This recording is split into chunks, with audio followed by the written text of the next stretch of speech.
और हद ये है कि वज़ीर-ए-आज़म ने ये कहा कि जी मैं भीख माँगने के लिए नहीं गया था, लेकिन मैंने माँगी।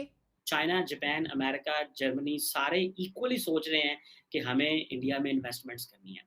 फिर ये कह दिया कि हम बेगर्स को कोई भिखारियों का कोई चॉइस नहीं होता। आप इंडिया चाइना की इकोनॉमी को देखें तो जो है ये कहा जाता है कि जो इंडिया है एक दिन चाइना को ओवरटेक कर सकता है। पाकिस्तान को माफ़ अमरीकी अब नहीं करेंगे, इल्ला ये कि आप उनकी हर बात मानें। और हर बात तो ज़ाहिर है मानी नहीं जा सकती। वो एक और बात भी कह रहे हैं, उनके मीडिया में, उनके इंटेलेक्चुअल्स, थिंक टैंक्स, कि पाकिस्तान अपने एटम बम से नाजायज़ फ़ायदा उठा रहा है। नाजायज़ फ़ायदा क्या उठा रहा है पाकिस्तान? सही। पाकिस्तान अपने एटम बम से जायज़ फ़ायदा उठा रहा है। सही। यानी बिल्कुल सरेंडर नहीं कर रहा। वैसे तो अब तकरीबन सरेंडर ही कर दिया है, कश्मीर की कोई बात ही नहीं करता।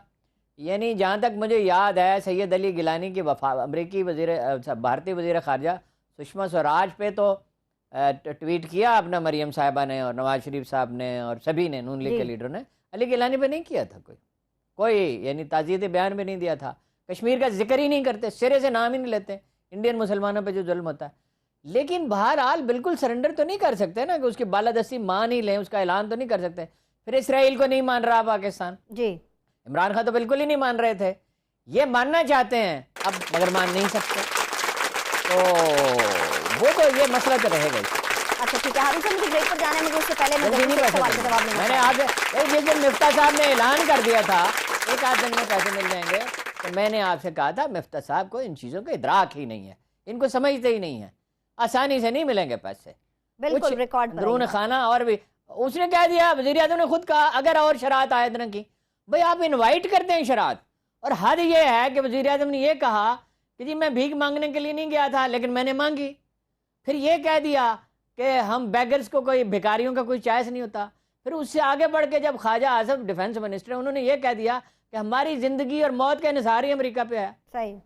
तो फिर इसके बाद जब आप इतनी कमज़ोरी ज़ाहिर करेंगे तो आपको ब्लैकमेल तो किया जाएगा ना। इंडिया जो है वो दुनिया की सबसे पॉपुलस कंट्री होगी बाय 2023 और दोनों ममालिक की जो चाइना को क्रॉस कर जाएगी ऑब्वियसली और दोनों ममालिक की जो पॉपुलेशन है वो तकरीबन इस साल जो है वो 1.4 बिलियन के करीब होगी and this is what the United Nations report is saying.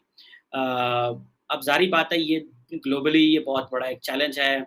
कहा जा रहा है कि दुनिया की जो आबादी है इस नवंबर वो 8 अरब पे पहुँच जाएगी और ये 8.5 बिलियन जो है वो 2030 तक हो सकती है और तकरीबन 10.4 बिलियन बाय 2000 21वीं सदी तक जब ये ख़त्म होगी तो दुनिया की आबादी जो है वो 10.4 बिलियन के करीब होगी और बिकॉज़ अभी जो मोर्टेलिटी रेट है वो बड़ा स्लो हो रहा है और बड़ा पहले ये मोर्टेलिटी रेट बड़ा हाई रहा है। अब इंडिया की जिस तरह के बताया जाता है कि इंडिया की पॉपुलेशन जो है वो 2011 तक 1.21 बिलियन थी और ये डोमेस्टिक सेंसस था लेकिन इस 2021 में क्योंकि सेंसस नहीं हुआ इंडिया में because of the Covid pandemic तो ये एक चीज़ जो है वो जो अंदाजे लगाए जा रहे हैं वो ये है।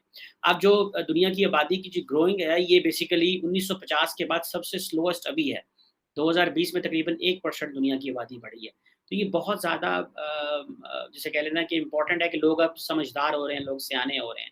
अगर आप इकोनॉमी को देखें ये मैं इकोनॉमी का कुछ चार्ट देख रहा था, तो अमेरिका की जो है एज़ ऑफ जिसे आप कह लें आईएमएफ के जो नंबर्स हैं by April this year America का जो इकोनॉमी थी वो तकरीबन 25.3 ट्रिलियन रुपीस की इकोनॉमी और उसमें चाइना को देखें तो वो 19.9 तकरीबन 20 ट्रिलियन डॉलर की इकोनॉमी है और चाइना के बाद जो बड़ी ज़ाहिर बात है एशियन इकोनॉमी वो इंडिया दैट इज़ अब 3.4 ट्रिलियन डॉलर की।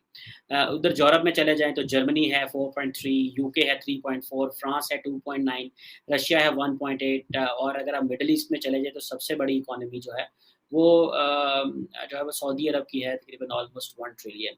ईरान की भी बड़ी इकोनॉमी है, ऑस्ट्रेलिया तकरीबन 1.7 trillion, so Brazil 1.8 trillion, so और जापान 4.9 ट्रिलियन ऑलमोस्ट 5 ट्रिलियन की इकोनॉमी है। साउथ कोरिया जिसको हम बड़ा डेवलप समझते हैं 1.8 ट्रिलियन, सो इंडोनेशिया 1.3 ट्रिलियन।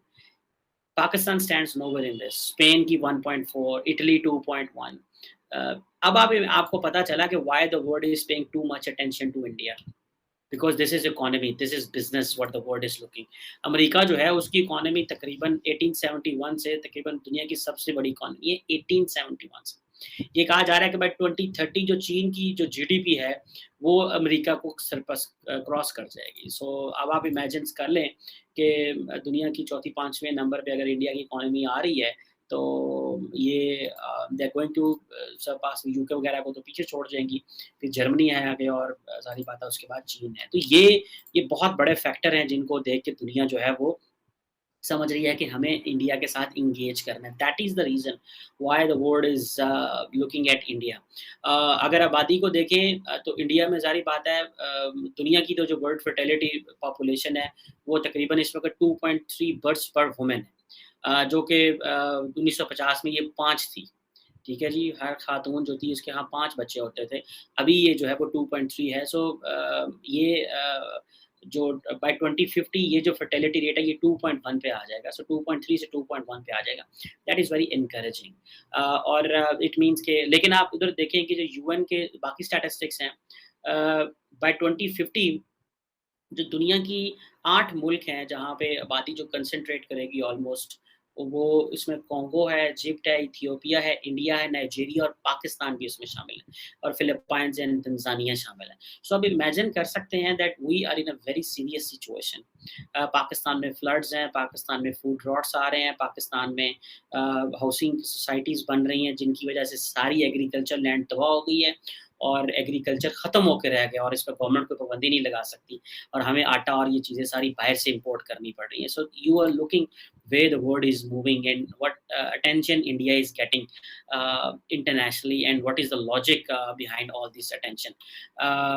ये ज़ाहिर बात है आपको पता चलेगा कि ये क्या है। अगर आप IMF को देखें, आप इंडिया चाइना की इकोनॉमी को देखें तो जो है ये कहा जाता है कि जो इंडिया है एक दिन चाइना को ओवरटेक कर सकता है, ठीक है? लेकिन it will take a lot of time because अगर आप जैसे मैंने आपको IMF के सोर्सेज़ बता रहा था, कहाँ China 9.9 trillion, India 3.3 trillion but जो